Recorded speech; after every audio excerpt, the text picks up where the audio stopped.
privado y mga miyembro del comunidad. DXAS 1116, de ustedes Radio Comunidad.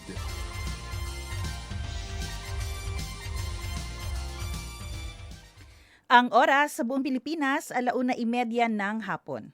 Ahensya de Konsensya. Serbisyo publiko para sa iyo, Kapilipino.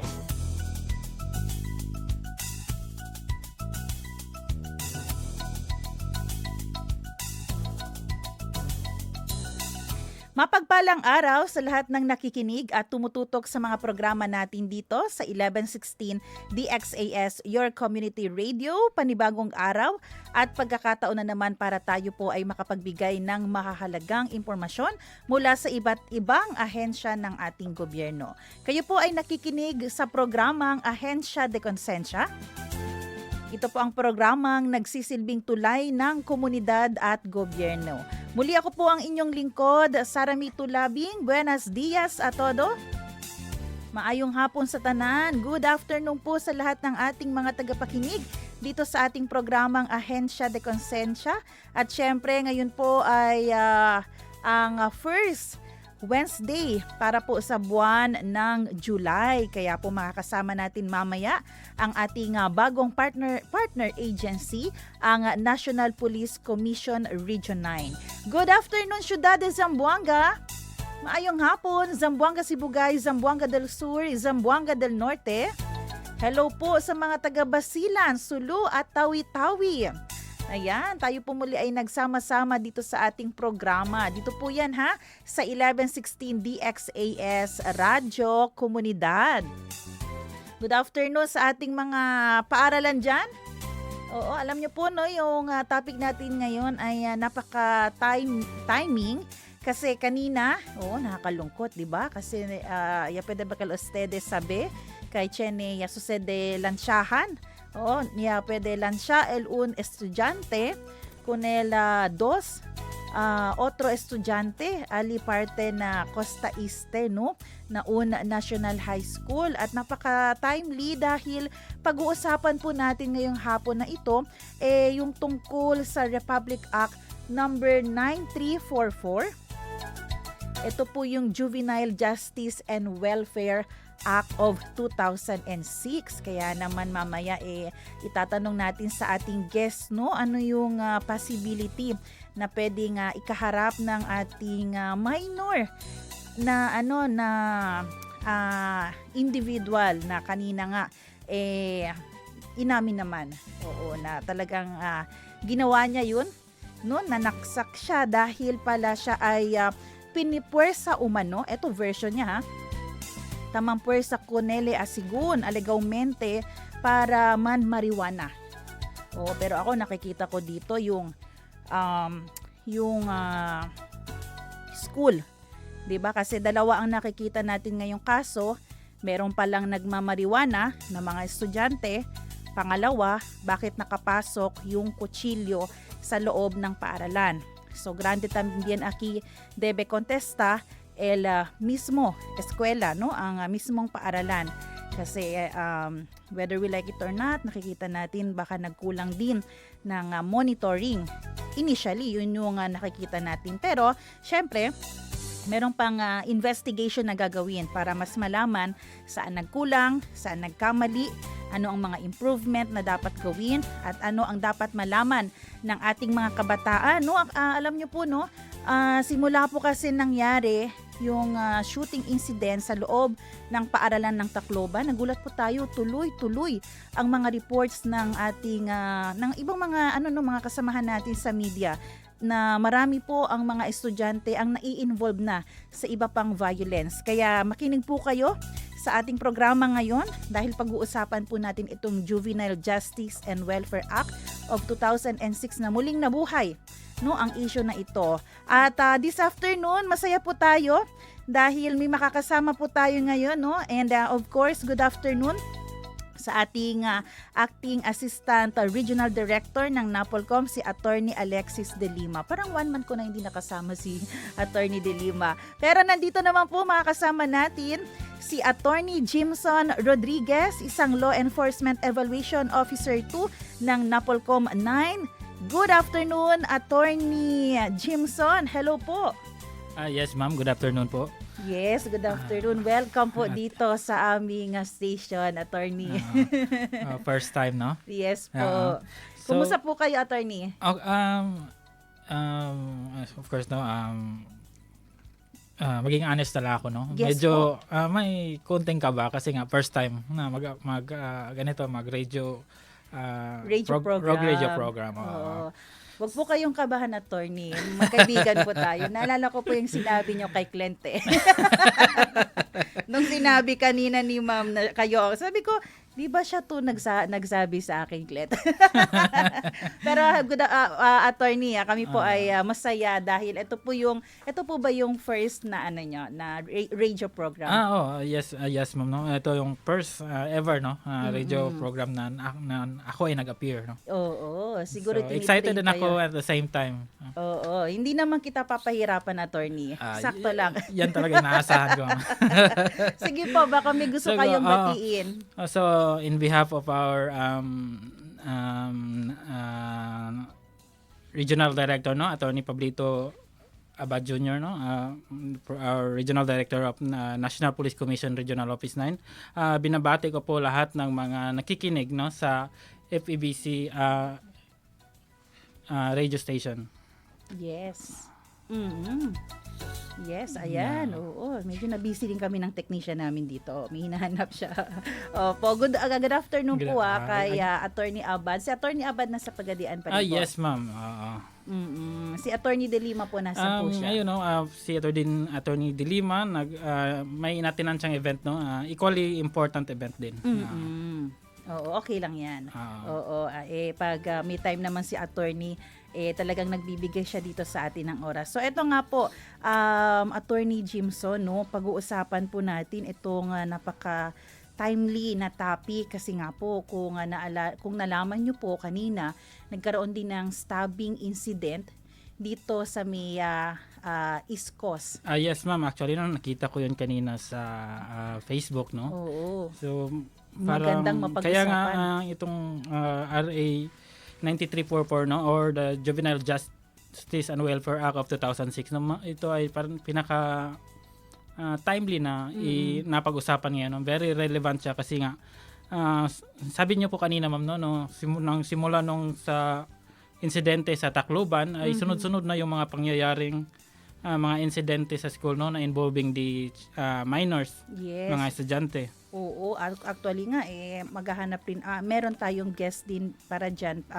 Gusto kong tanungin sa psychologist, ano naman yung side nila, bakit naging tuloy-tuloy, para ba kasing nagka-guts, no? Yun yung feeling natin.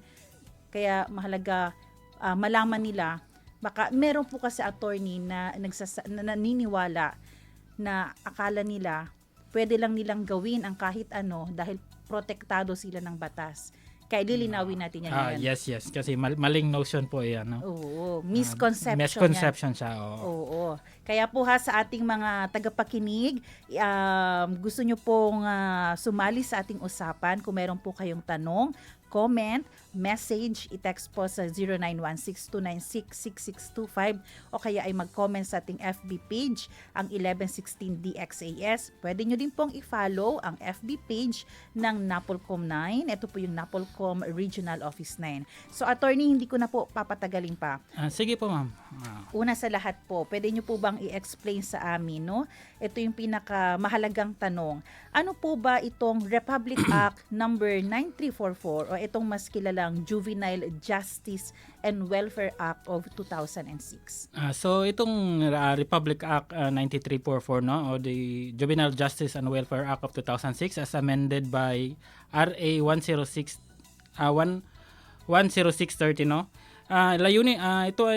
Layunin nitong tiyakin, no, na mga batang mga tinatawag nating CICL, no, or children in conflict with the law, no, na itong mga nasasangkot sa paglabag ng batas ay hindi lamang basta-bastang pinaparusahan, no, kundi binibigyan din sila ng pagkakataong maituwid yung landas nila, no, na magbago, no, para maituwid ang kanilang mga pagkakamali. Ito ay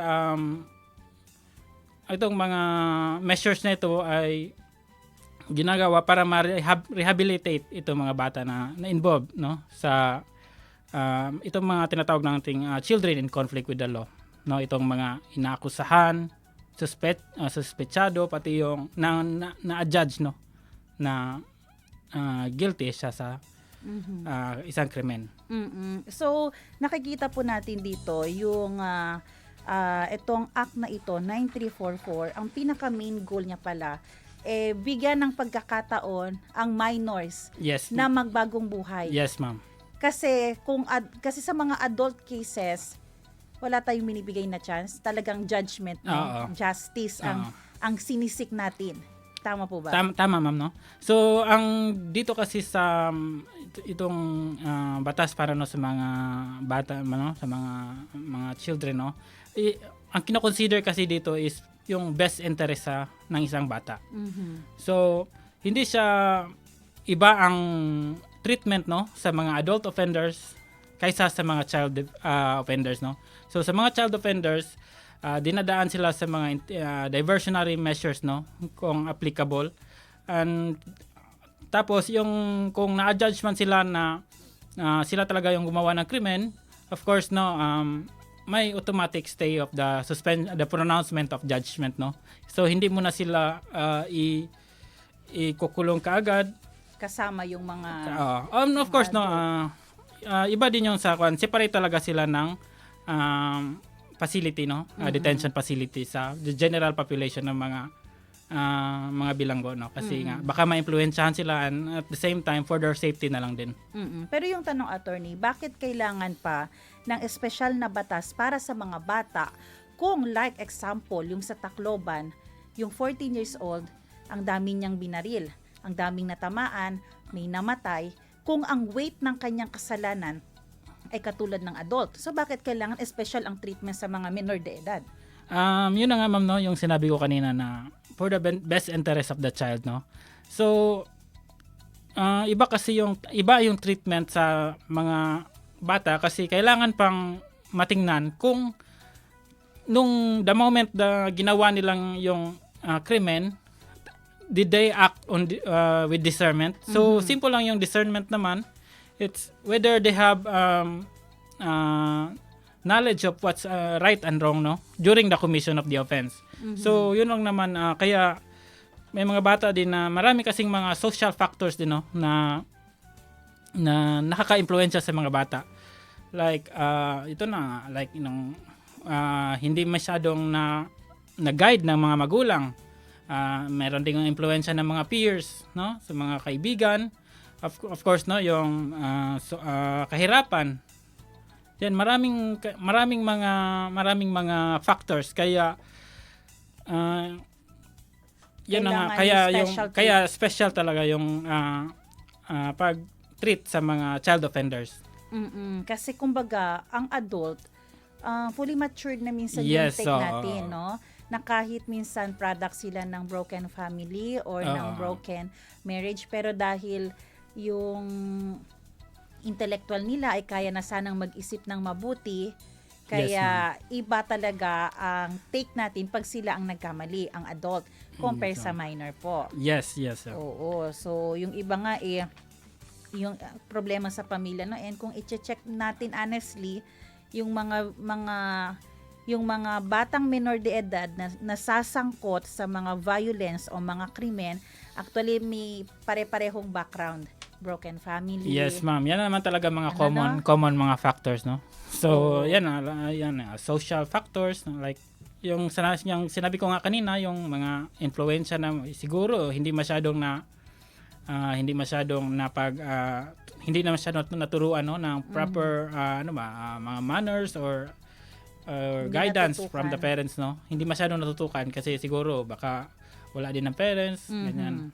Pero mamaya po, attorney, tatanungin ko pa rin kung ano ang mga kakaharapin ng kasi alam natin sa juvenile, iba ang category ng 18 15 and 15 15 below. Yes, No, yes, yan. iba yung ano nila. Yan ang kasi yung threshold, bali. Need talaga yan i-clarify, no? Kailan ba ang bata magiging liable Oo. sa ginawa niyang kan?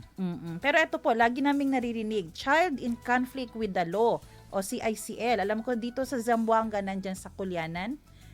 Ano po ba ito, attorney? Explain po natin. So, ang child in conflict with the law, no, ito ay tumutukoy sa sinumang ng mga bata, no, na of course, no, yung sa wala pang 18 na taong gulang na pinaghihinalaan or na naging accused or naging adjudged, no, na lumabag sa batas. So, hindi ito ibig sabihin na criminal na agad sila.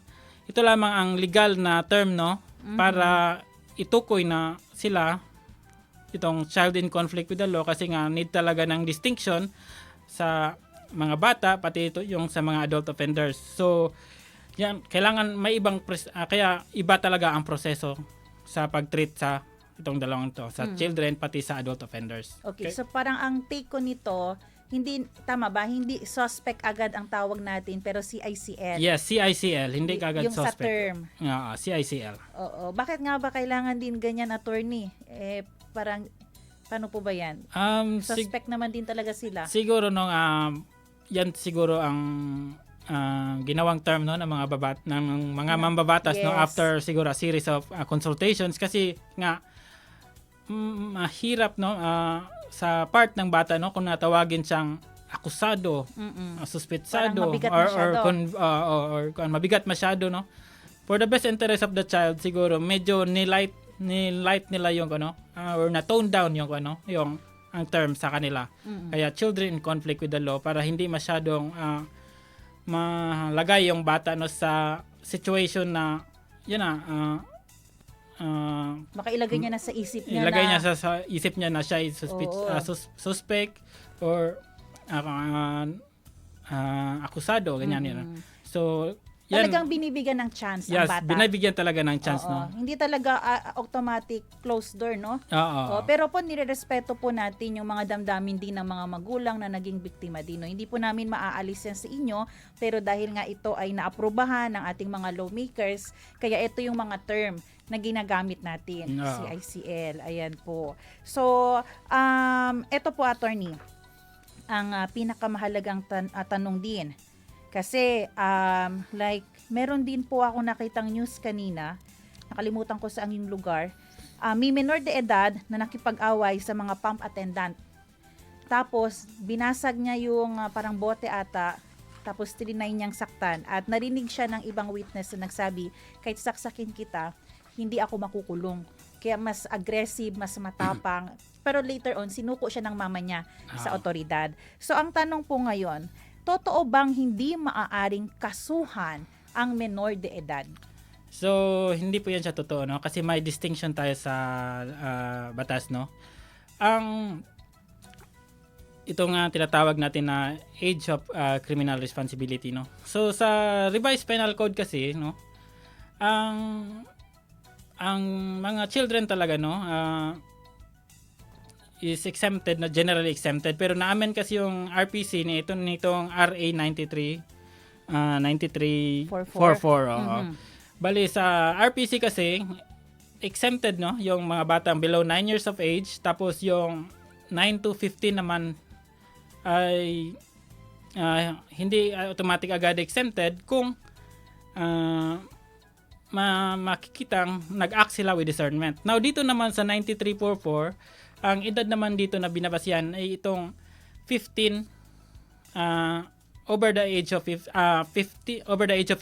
to 18. So ito yung mga, if they acted with discernment, no. So yan, pwede silang makulong pagdating nila ng hindi po, ma'am. Kasi may automatic suspension kasi yan may pronouncement kasi automatic kasi yan na suspension ng judgment, no of conviction, no. So it depends, no, either they reach if hindi sila if hindi if ma-prove no if ma-recommend ng local social welfare and development officer no na nagbago na talaga yung bata, so pwede i-recommend niya sa korte na hindi na Ituloy yung kaso. ituloy yung kaso. Hindi naman hindi maituloy, na pwede na Babaan na lang. hindi ma'am, na serve na ng bata no ang kanyang ano ang na-rehabilitate na yung bata. Oo. So pag ganun, So pag ganun ma'am, pag na-rehabilitate na ang bata, tapos ito naman ay yung after consideration of the court, no, nakita namang totoo. So hindi na yon yung judge original na judgment of na conviction na ipapataw sana is hindi na yon itutuloy ma'am. So kung nakita naman na hindi talaga nagbago yung bata after 21 no, kung 21 na ang bata, hindi na pala bata. Kung 21 na ang edad kung legal na ang kanyang edad no, pag 21 na niya na after na suspend yung pronouncement of judgment, pwede na siyang patawan ng judgment of conviction no, kung napatunayan pwede talaga. na mag-start yung proseso ng hearing. Yes. Tama po ba? Yes. Actually, nag-start na yung proseso ng hearing. Okay. Pero na-stay lang yung pronouncement ng judgment of conviction. Oo, kasi yung sa Tacloban, babalik tayo ulit sa Yes, Tacloban, no. Yung 15 ata yun, yung 15 kasi 15 and 14 yun. Yung 15 nasampahan na siya ng iba't ibang kaso. Yes, ma'am. So, na-realize natin ngayon, pag 15 ka at na-prove nga na with discernment yung bata, nasampahan siya ng kaso. Pero at the same time, while ongoing ang kaso, attorney, ibig sabihin may rehabilitation din na ginagawa. Yes. Pagdating niya ng 21 ba or 18, tsaka i-judge ng CSWD ng korte kung totoong nagbago, so hindi papatawan na, hindi matutuloy. Oo, yes, no. Pero itong mama, may conflicting opinion kasi dito sa 15. Yung 15 ba, may dalawang viewpoint kasi dito. Ang nakasaad kasi is over the age of 15. 15 and 1 day ata yan. But not up to 18, no? Ito yung mga CICL, no? So, may iba kasi na ina-argue nila na yung 15 is at that time na kung na-commit niya ng krimen na lumipas na yung anniversary, no, example pag 1 day na siya, so automatic, no, tapos may discernment siya, automatic, no, na pwede na siyang kasuhan. Pero meron ding nag-argue na dahil 15 pa siya, regardless of the additional dates, no, mga 15 and 2 months, 4 months, na hindi pa pwede kasi 15 pa yun siya. Pero ano sabi ng batas? So depende na yan sa korte, no, kung anong paano nila i-judge, no, ang issue, no, kung regarding sa age. Kaya dapat po, no, babalik tayo sa ating mga lawmakers. Klaruhin niyo po ang ating batas, no, at sabi nga ng isang professor na nakausap ko, kung gagawa tayo ng batas, dapat hindi tayo magbabase sa present time natin ngayon. Yes, ma'am, kasi nga evolving na yung times ngayon, yung mga bata especially, no, with the advent of information and technology, no, medyo mabilis na ang kanilang growth, no, with regards to their mental growth, no, mas parang kahit mga 10 pa, medyo may mga cases na. Yes, may mga report na. Marami na kuan. So, ngayon, parang mature na. Yes, 2026, kung gusto nyo pong amyendahan ito, kailangan daw pong isipin natin yung 10 years after ng 2026, paano na ba ang situation? Yes. Para hindi rin tayo, tsaka lang, hindi natin naisip, amend na naman, amend na naman, lagi na lang nag-amend. Pero ito po, attorney, kanina, 15 and 18 na pag-usapan, meron po ba tayong, sa kaso naman ng 15 below? Yung sa 15 below, no, automatic na yun sa exempted. No, exempted na yun sa yung masakit sa side ng parents ng victim. Exempted yun siya sa any criminal prosecution, no. Pero nonetheless, no, i-undergo pa din yung bata sa any rehabilitation or intervention programs, no, like siguro counseling, values formation, education, or any other lectures, no, para at least matuwid yung yung bata, yung pananaw ng bata. And again, kung meron man tayo, syempre baka may mag-retaliate na napaka-unfair, lalo na doon nga sa case ng Tacloban, tayo po dito, atin lang dinidiscuss sa inyo, ano ang laman ng batas. Yes. Opo, balik po tayo doon sa Senado. Kaya babalik ulit sa botante kung ken batuta bota, kinsa ba imong giniboto, Si 'di ba? So muli sa atin yan babalik Yes, ma'am. din at Yes, the ma'am. same time. And of course, no, itong kwan din, malaki talaga ang role ng community, no, sa development ng mga bata, of course, no. Hindi lang sa mga magulang, pati hindi lang sa mga guro, no. Ang itong community, no, meron ding role on how the child, no, develops, no, especially sa kanyang mga neighbors, friends, ganyan, no, nakaka-impluwensya talaga ito sa mga bata. So kung ang bata, no, nakikita niya na sa community siguro na maraming mga mababait, of course, no, may influensyahan din ng bata. Okay po. Ito po, pinag-uusapan din natin ang word na discernment. Gusto So, kong itanong sana, yung 14 below, wala ba yung discernment yung mga batang yun? Yun ang ano, yung discernment, it is the consciousness, no, na alam ng isang tao na whether such act is right or wrong, no. So sa part naman ng mga bata, no, hindi pa kasi masyado na Fully developed? fully developed, no, yung mga bata. And at the same time, kulang din yung ano ba tawag yan, siguro study na kailan ba talaga nade-develop yung maturity na nagiging mature yung isang bata, no. Kailan ba iba-iba kasi yung depende sa social factors, no. So hindi applicable sa lahat. So may mga bata sa ganyang edad medyo mature na sa pang-isip, iba na ang pananaw sa buhay. Mayroon ding iba na childish pa din. So you know, actually mahirap talaga siya Depensahan, kaya malalim na ano po, no? Malalim yan siya na Investigation. of course, no, malalim yan siya na gagawing proseso, no. Kasi yun na nga, maraming mga factors, and at the same time need talaga ng further study.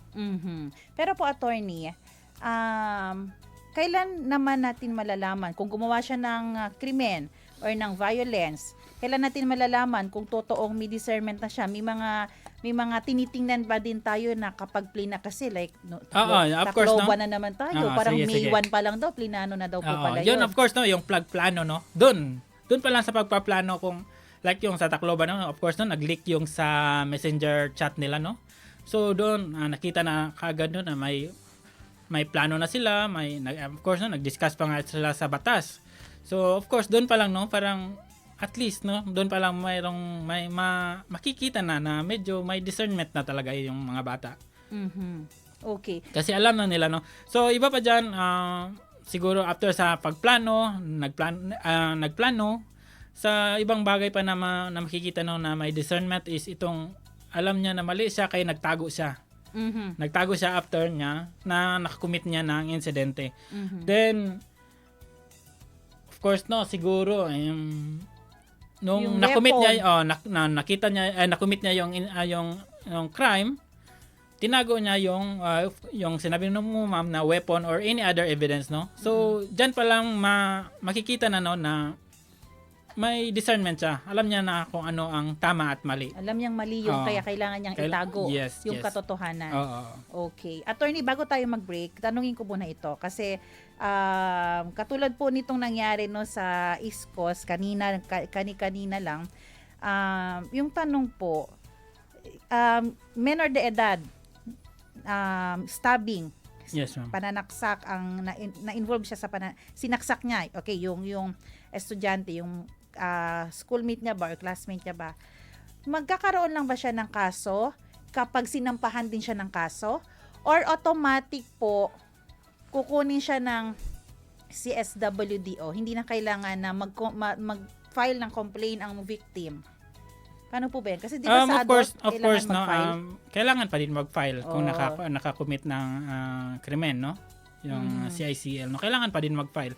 Of course, no, kung na-aresto siya, yan kasi ang ginagawa kasi diyan, usually kung walang mga facility, no, so tinuturn over, no, sa either sa parent or sa guardian yung bata after na-aresto. Okay. Tinu-turn over sa kanila. Tapos kung wala naman yung parents, in the absence of the parents, no, tinu-turn over din sa DSWD. Yun, or either sa barangay. So yan, kung wala talagang ibang mapag-turnoveran. So, importante rin yung role ng victim. Yes. Para kung gusto niyang matuto rin through rehabilitation, Yes. ituloy niya yung pag-file. Ayan, Actually, hindi lang naman yung victim yung pwede mag-file, pwede yung mga magulang or any other peace officer, no? Okay. Okay. Ayan po, oras po natin 2 p.m. Naku, ang ganda ng ating usapan. Pero meron pa po tayong part 2. Wag po kayong aalis. Ipagpapatuloy po natin ang ating usapan pagkatapos lamang po ng ilang paalala. At syempre magbabalik ang Ahensya de Consensya. Kasama pa rin po natin ang Napolcom Regional Office 9 dito sa 1116 DXAS, Your Community Radio.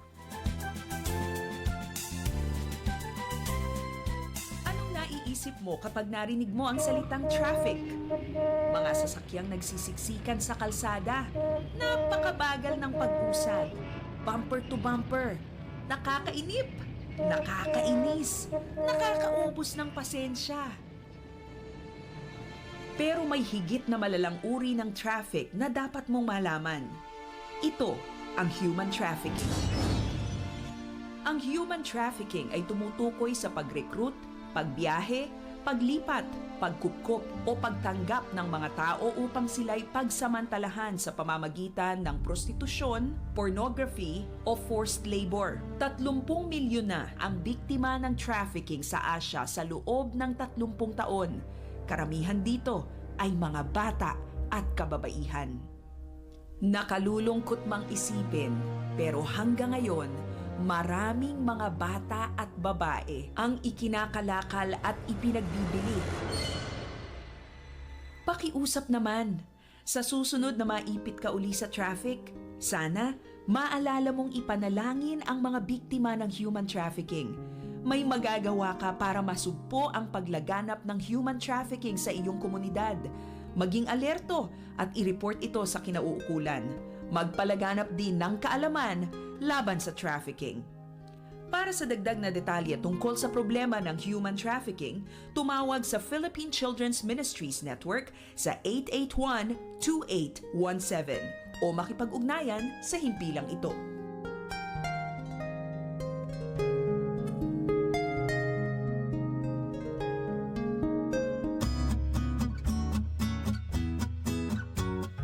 Uy, Mare! Di ka maniniwala. Naalala mo si Aling Maria? Yung kapitbahay natin? Yung nakatrabaho sa Saudi? Oo, kumusta na siya? Wala na akong balita sa kanya eh. Naku, kakauwi lang niya last week. Tapos sabi niya, may kilala siyang recruiter. Sabi pa nga niya, kung gusto daw nating mag-abroad, pwede niya tayong tulungan.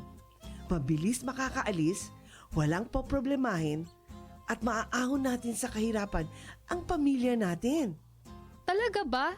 Pangarap ko talagang kumita ng dollars para sa pamilya ko eh. Sigurado kang matutulungan tayo nitong recruiter ha? Sigurado yan. Binigay na ni Aling Maria sa akin ang contact number ni Madam. Siya yung recruiter. Okay talaga to si Madam kasi mabait daw at maraming koneksyon sa Saudi at Dubai. Sandali lang. Pag-isipan natin itong mabuti. Nasabi ba ni Aling Maria ang detalye ng trabaho, kontrata at mga babayaran bago aalis? Alam niyo naman, maraming mga illegal recruiter. Baka imbis na magandang buhay para sa pamilya ay trahedya ang maging bunga nito. Ang nega mo naman. Sure ako dito. Okay na to. Wait lang. Huwag makontento sa okay na to, lalo na kung tungkol sa pagtatrabaho abroad. Alamin ang tabang proseso ng pag-abroad. Huwag basta maniwala sa mga pangako para hindi maging biktima ng illegal recruitment at human trafficking. Protect yourself, protect your family, and protect your future. Bago maniwala sa nagsasabing okay na to, bumisita sa Department of Migrant Workers o DMW para sigurado ka. Bisitahin ang kanilang official website o tumawag sa kanilang hotline. Your safety and your future are worth more than empty promises. Don't take the risk. Be informed. Be safe. Ang paalalang ito ay hatid ng Department of Migrant Workers Region 9 at ng 1116 DXAS, your community radio.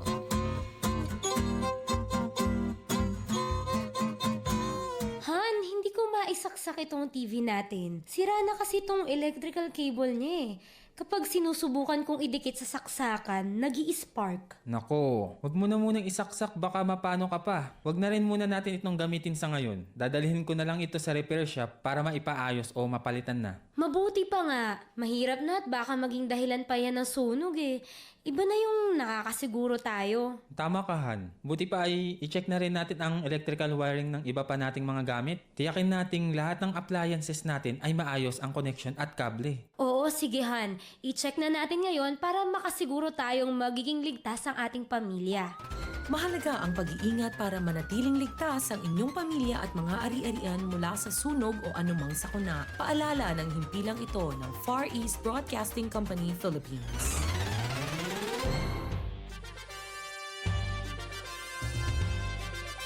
This is your community radio, 1116 DXAS, communicating Christ in our world. Ahensya de Konsensya, serbisyo publiko para sa iyo, Kapilipino. At nagbabalik ang Ahensya de Konsensya, kasama pa rin po natin ang Napolcom Regional Office 9. Muli ako po ang inyong lingkod, Sara May Tulabing, at kasama ko po dito si Attorney Jimson R. Rodriguez, na isang Law Enforcement Evaluation Officer 2 ng Napolcom 9. Attorney, again. Yes, ma'am. Good afternoon. Good afternoon. Oo. Kaya na po. Siyempre po, no, sa mga kakabukas lang ng kanilang radyo o ngayon lang kayo tumututok sa ating Facebook, pinag-uusapan po natin dito itong mainit-init pa na topic about Republic Act number 9344 o Juvenile Justice and Welfare Act of 2006. At kanina, marami na tayong natanong. Ngayon, ipagpapatuloy po natin ito, Attorney. Sige, ma'am, siya, ipagpatuloy natin. Yes. Ang ating discussion no, about Republic Act 9344. No? So, itong mga menor de edad, Attorney, maaari ba silang arestuhin? Of course, no, kung nakakommit sila ng krimen, no, of course, maaaring arestuhin. Pero, with regards sa imprisonment, no, doon, hindi siya automatic na kailangan pa ng due process na tapos i-determine pa din ng kung ang edad ng bata, whether above 15 but not over the age of 18, no? Okay. But not over 18. So kung diyan siya sa nabilong na category, so i-determine kung whether such child, no, acted with discernment. So yung mga below 15 naman, 15 and below, of course, no, exempted sila. So pwede silang arestuhin, but at the same time, after nung processing, no, ito turn over pa din sila sa kanilang mga magulang. Okay. Or sa local social welfare and development officer ng DSWD, or sa barangay ba or any other, kung example wala ang parents or wala ding DSWD within the area, pwede sa barangay, pwede din sa mga NGO siguro, no, mga charitable institutions, pati sa any religious sector, no, pwede doon i-turn over yung bata. Pero alam ko meron ding tinatawag na bahay pag-asa. Bahay pag-asa. So pagka-arrest, halimbawa Tacloban ulit na lang. Opo. So ng baril, aarestuhin ng pulis. So pwede si pulis. Pwede. Dadalhin sa presinto muna. Tapos para ipa-process muna, no? Proseso, interview saglit with DSWD, CSWD and attorney. And then depende kasi sa gravity ng offense, no? Yung sinabi ko kanina na pwedeng i-turn over sa mga magulang or sa any other kuan, yun sa mga light or minor na mga offenses, no? Pero itong mga grave naman na offenses, sa DSWD sila kagad isa-separate sa parents talaga. Yes, isa-separate. Ano po ba yung mga grave na mga example nito is yun, murder, rape, or heinous crime pa rin. Mga heinous crime mo. So like yung stabbing? Ang stabbing kasi depende kasi yan sa injury din. Sa injury din, of course, no. Pwede naman siya na simple or either simple or grave ba siya ma-fall, depende no sa pag-categorize no ng injury din no, ng bata at sa circumstances din at that time of the incident no, depende.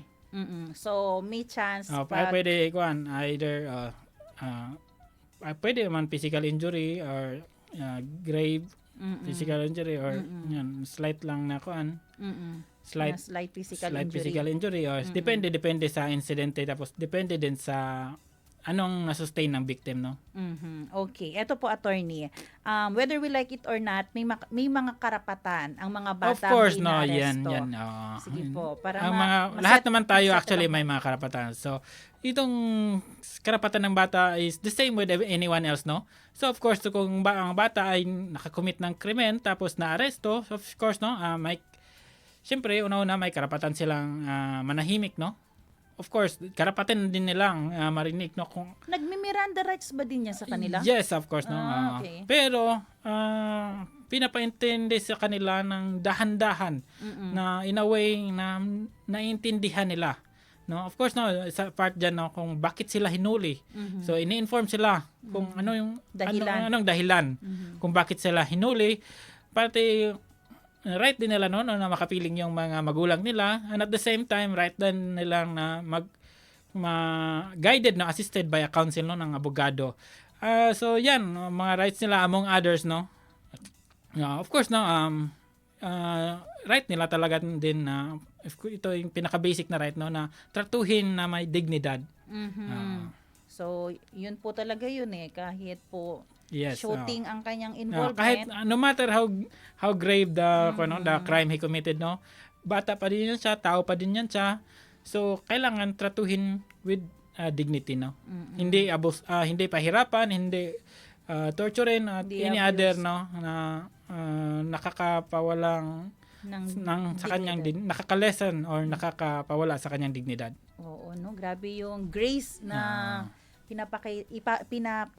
pinaparamdam sa kanila. I believe parang ganito rin po pag adult, no? Yes, Actually. same Bawal with adult, dito, but pero sa mga bata lang, ang diferensya lang is more lightly. No? More lightly yung pagka-process. Tapos may ibang measures na ginagawa, no? On how to handle the process, no? Kung ang bata ay nakakommit ng krimen. Attorney, yung iba gusto nila sana isama na lang yan sa kulungan ng mga adult. Ano po ba ang iniiwasan natin mali dito? yan siya no, actually, kasi hindi yan pa siya pwede i-mix with adult no, kasi layunin ng batas kasi na protektahan no yung mga bata kahit pa nakakommit yan sila ng krimen. So bawal siya ihalo no sa mga adult offenders no, kasi nga baka maabuso no or baka ma-influensyahan din itong mga batang ito.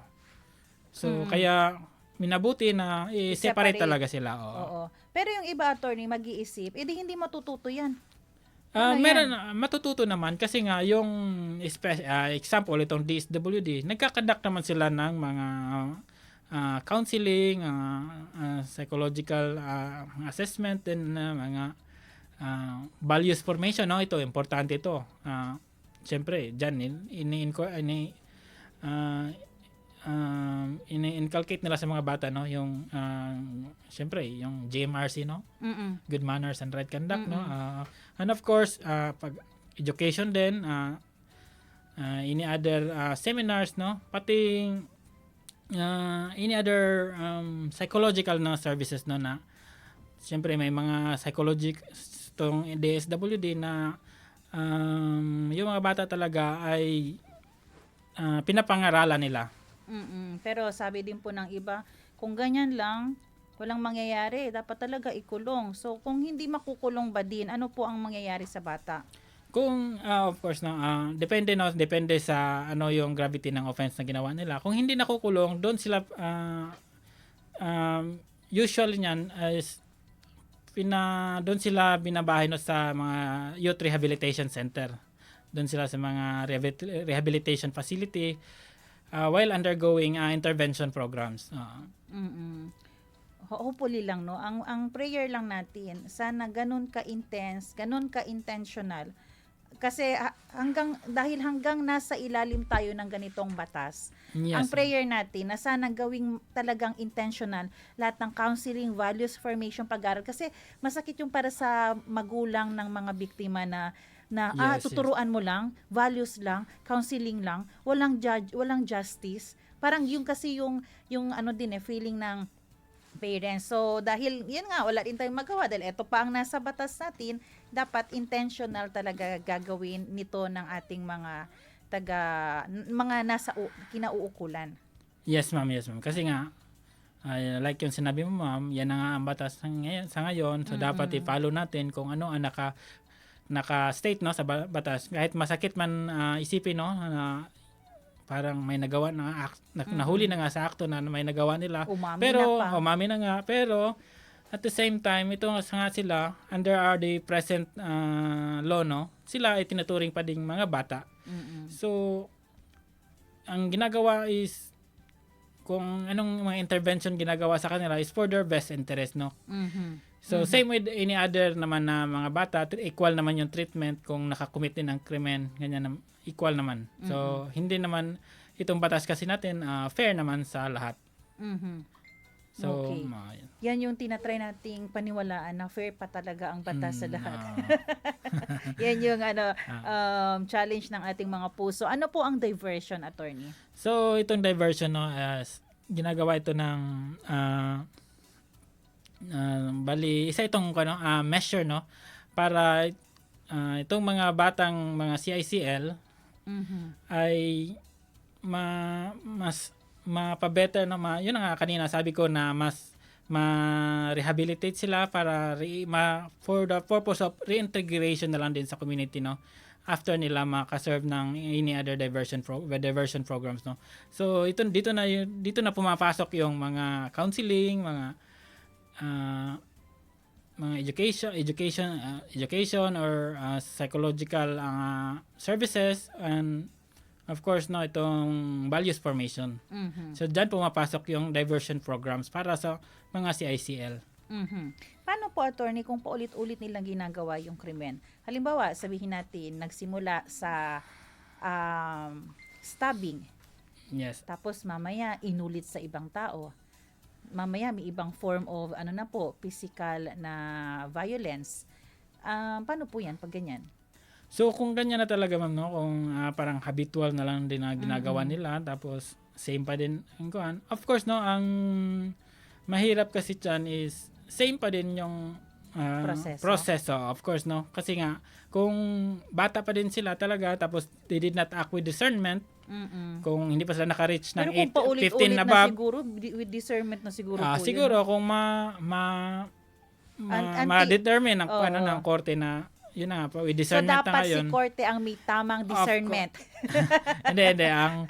Ang korte talaga, no. Kung may discernment ang bata, wala. Yes. In the end, no, ang korte talaga ang magpapasya. Kung yung batang ba yun ay nag-act with discernment. So, kahit 3 stabbing incident ang ginawa niya, magkakaiba ang biktima, same ang proseso, same paano ang... So, kung ganyan, ma'am, kung na-prove na talaga na parang pabalik-balik na lang yung ginagawa niya, siguro madidetermine yan siya na he or she acted with discernment na, tapos yun na, yung gagawin talaga yan is papatawan siya ng i-undergo siya ng court proceedings, no. Pero kung yun na nga, kung above 15 but below 18, yun na, automatic yan, suspension ang pronouncement ng judgment. Pero, doon pa din siya, i-turn over pa din siya sa DSWD for rehabilitation. So, same lang pa din ang proseso. Sa Juvenile Justice Act po, meron po bang klarong pananagutan ang mga magulang? Of course, no, itong mga magulang, no, kung napatunayan, no, nagpabaya sila, may klaro naman pananagutan, no. Especially nito itong, kung example, ang bata, no, na nakasira siya ng mga properties, of course, no, may civil liability yung mga parents niya. Either they will pay for the damaged property or any other, no, to compensate any other way na para ma-compensate yung biktima. Paano pag pag like yung 14 years old na o sabihin wag lang natin i-isolate doon. 14 nakapatay. Of course no, itong iba kasi yung ba? hindi naman makukulong yung parents no. Pero nonetheless they will be civilly liable no. So paano po 'yun? Bali magpa-file na for damages no. So, yung magbabayad parts, ng danyos. Magbabayad talaga actually ng danyos kung napatunayan talaga na hindi nila na properly guide yung mga anak nila, no? So, ganun lang po pala yung No. pag sinasabing pananagutan ng mga Yes. magulang. Hindi ibig sabihin na sila ang Hindi ibig sabihin makukulong na sila makukulong in behalf of their In children. behalf No? of- Kasi unfair din yun sa part nila na example kung yung sa Tacloban na kung hindi alam ng parents na ganito pala ginawa ng anak niya tapos unfair din kung siyang ikukulong in behalf sa mga anak. So they will be liable but only in so far as in civil aspect, no? Okay. Ito po, attorney, ano po ang mga maling paniniwala na lang din? Pero regarding naman doon sa kanina yung nasabi ko nga na unfair din. Pero pwede naman siguro kung may negligence naman sila kanila, pwede naman sila ma-file din ng criminal negligence, no? Pwede naman sila. Pero at most siguro kung hindi talaga nila alam, no, na ganyan ang kuan, hindi although hindi nila alam na nakakommit na na ganyan pala ang nagplano na pala ang kanilang mga anak, hindi nila totally unaware pala talaga sila, pero yun na nga, may civil liability sila, pero with regards sa negligence naman, ibang usapan yan sa criminal negligence. So pwede namang criminal negligence, pero depende pa sa scenario, no, depende sa insidente. Paano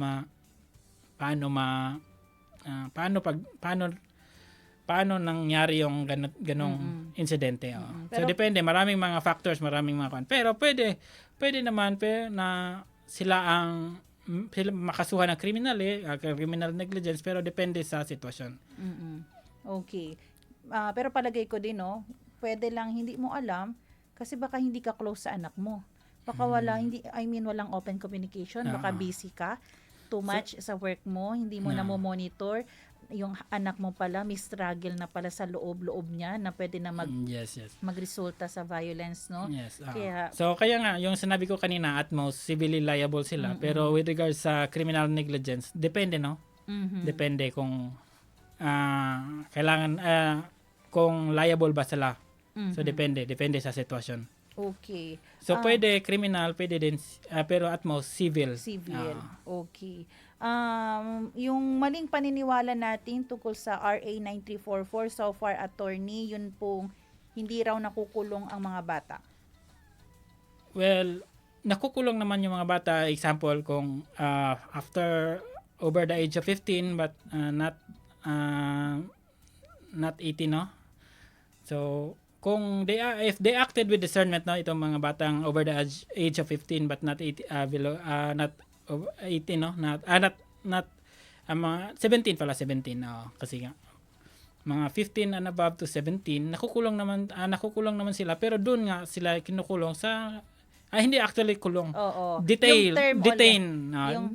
Hindi detain, para ano tawag diyan? Doon sila rehab pa rin. Rehab actually. Doon sila temporary, no? Parang temporary detainment lang yun siya, pero separate yun siya sa actual na preso talaga. No? Kasi parang, under DSWD yun. Parang same siya sa term na hindi natin pwedeng tawaging suspect, CICL. So hindi rin natin pwedeng sabihin, kinulong natin siya kasi nga nirehab lang natin siya. Transfer lang natin siya sa, Pag-asa, either Bahay Pag-asa or any other rehabilitation facilities. No? Pero kung logically isipin mo yun, parang ganun din yun, pero ayaw lang natin tawagin. Parang temporary parang temporary placement lang, no? Holding sa mga batang yun.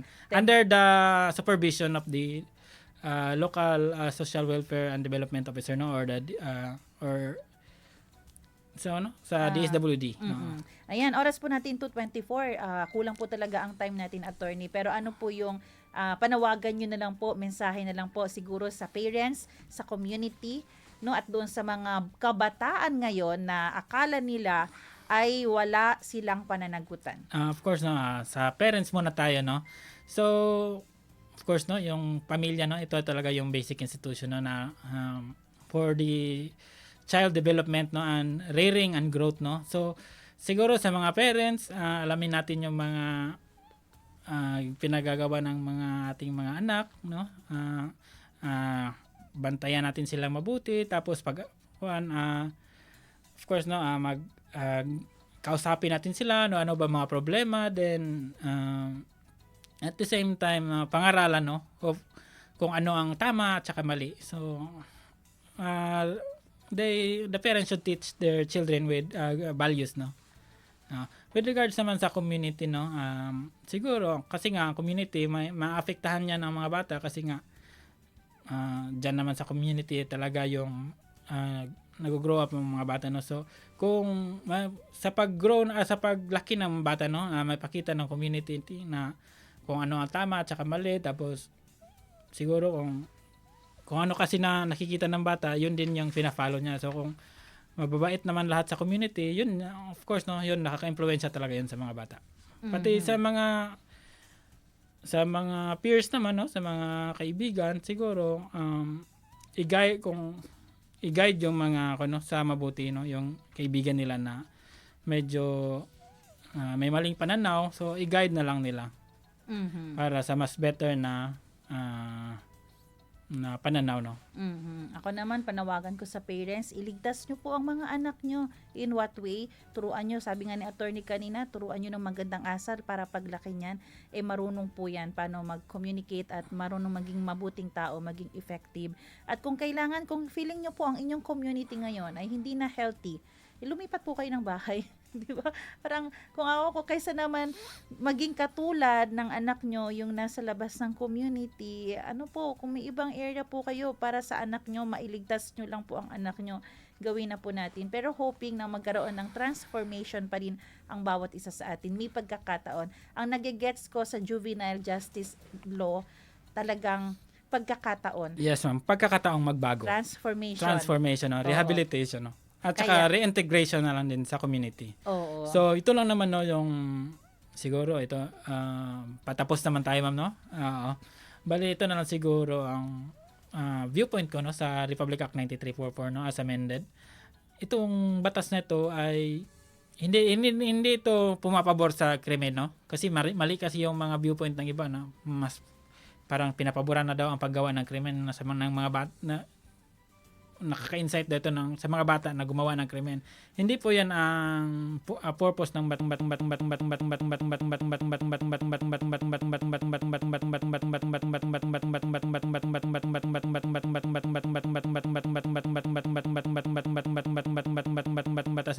balansehin, no, sa balansehin yung pananagutan ng bata at sa kanyang at bigyan at the same time, no, bigyan ng pagkakataong magbago, no. So of course, no, lahat naman tayo may kakayahang magbago. So, same din yan mag-a-apply sa mga bata. So, kung maturuan lang sila kung ano ang tamang landas, no, tamang gawi, tamang asal, of course, over time, hindi yan siya, gradually, magbabago yan. Ayan po, oras po natin, 2:28 ng hapon. Naku, attorney, maraming salamat din po, ma'am. Yes. Thank you talaga sa opportunity. Baka maulit pa to. Attorney. Hopefully, if ever my time. Hopefully na ang sagot ni attorney. Okay. Pero medyo kabado pa din. Kasi nga first time. Yes, sige po. At, thank you po. Of course, nakasama po natin ngayon ang Law Enforcement Evaluation Officer 2 ng NAPOLCOM, Attorney Jimson R. Rodriguez. Maraming salamat po, attorney. And maraming salamat din sa ating radio technician, si Kuya Rolando Alfonso, Kuya Romel Paulino. Abangan nyo po ang susunod na programang Doctors Online at magkarinigan tayong muli dito sa Ahensya de Consensya tuwing 1:30 ng hapon mula Monday hanggang Friday. Ako po ang inyong lingkod, Sarami Tulabing, at kasama nga natin ang ating bagong partner, ang NAPOLCOM, at ito po ang Ahensya de Consensya kasama nyo sa pagtataguyod ng tapat at mahusay na serbisyo publiko.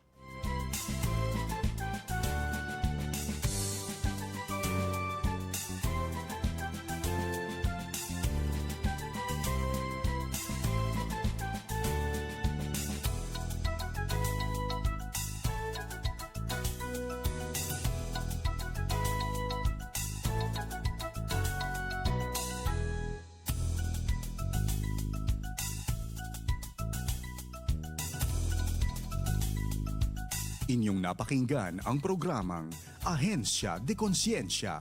Para sa mga katanungan, mensahe o suhestyon, mag-text o tumawag sa 0916-296-6625.